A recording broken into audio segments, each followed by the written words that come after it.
ตัวนี้ก็จะมาสอนบทที่1หัวข้อที่2เนาะซึ่งก็เกี่ยวกับเรื่องสูตร Excel sum if s sum if s ตัวนี้จะเป็นการบวกผลรวมทั้งหมดของสิ่งที่เราอยากได้นะแล้วก็มันมีหลายเงื่อนไขใช่ไหมครับเจ้าจะมาสอนตัวสูตรตัวนี้เนาะเริ่มจากเราใส่ sum if s ตีสูตรเนาะ sum if s แล้วเขาจะบอกว่า sum range ก็คือแถวนี้ sum range เนาะแถวตัวเลขที่เราอยากสรุปแล้วก็จุดมันนี่ criteria range ก็คือเงื่อนไขแถวเงื่อนไขที่1ติ๊กล็อกไว้ต้องเท่ากันเนาะระยะของมันหลังจากนั้นก็จุดไปตัวที่ต่อไปก็คือ criteria 1 ก็คือเงื่อนไขอันที่1ก็คือ cherry เนาะ cherry ก็คือเราอยากซอกอยู่ใน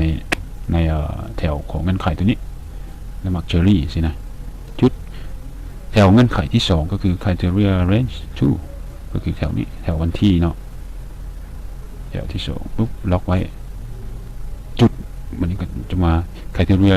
2ก็คือวันที่ตัวนี้เนาะซึ่งจะจบเท่านี้ก็คือข้าพเจ้าเฮ็ดอยู่ประมาณ2แถวเนาะคือ2เงื่อนไขเนาะอันที่1ละsum range ก็คือแถวที่เราอยากซ้ำก่อนว่าเป็นแถวใดเนาะก็คือแถวนี้ต่อมาเขาจะเป็น criteria range 1ก็คือแถวนี้แถวเขาอยากกันเลือกว่าแถวนี้ซึ่งหลังจากเขาเลือกแล้วนะก็จะเป็น criteria 1ก็คือ cherry เนาะมัก cherry range ตัวที่2ก็คือเงื่อนไขของวันที่แล้วก็ criteria 2ก็คือวันที่นี้เนาะซึ่งมันบอกว่านี้แล้วก็อัดวงเล็บปุ๊บเราสามารถเฮ็ดได้ต่อไปอีกบ่มี criteria range 3แล้วก็ criteria 3 4 5 6ไปสินะเดี๋ยวครับเจ้าเฮ็ดเฉพาะ2อย่างให้เบิ่งก่อนเนาะหลังจากอัดวงเล็บแล้วก็ enter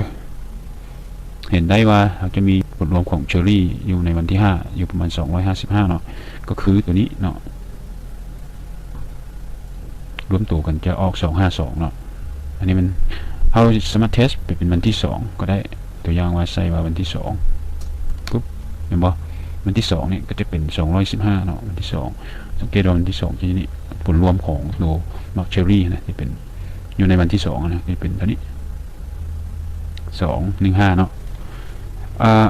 เราสามารถเลือกได้อีกก็คือโบเป็นอย่างเชอรี่เนาะเรียกว่าแอปเปิลอย่างคนเจ้าตีใส่ว่าแอปเปิลในวันที่2บ่มีเนาะนี่วันที่2บ่มีแต่มีอยู่แถววันที่12เนาะสมมติเขาจะใส่วันที่12อย่างนี้ปึ๊บเห็นป่ะ12แอปเปิลก็คือในวันที่12มักแอปเปิลมีเท่าไหร่วันที่12มีนี่เนาะมีหลายมากไหมเนาะแต่ Apple จะมีอยู่51เนาะเห็นบ่สังเกตเห็นว่าจะเป็น51เนาะนี่อันนี้เป็นการใช้สูตร sum if s ซึ่งหมายถึงยอดรวมของอันใดอันหนึ่งที่มีหลายเงื่อนไขใช่ไหมคือเงื่อนไขที่1คือมักไม่อย่างเงื่อนไขที่2คือวันที่ใดสินะแล้วอาจจะมีถ้าอาจจะมีหลายๆเงื่อนไขไปนอกจากตัวนี้เนาะขอขอบใจ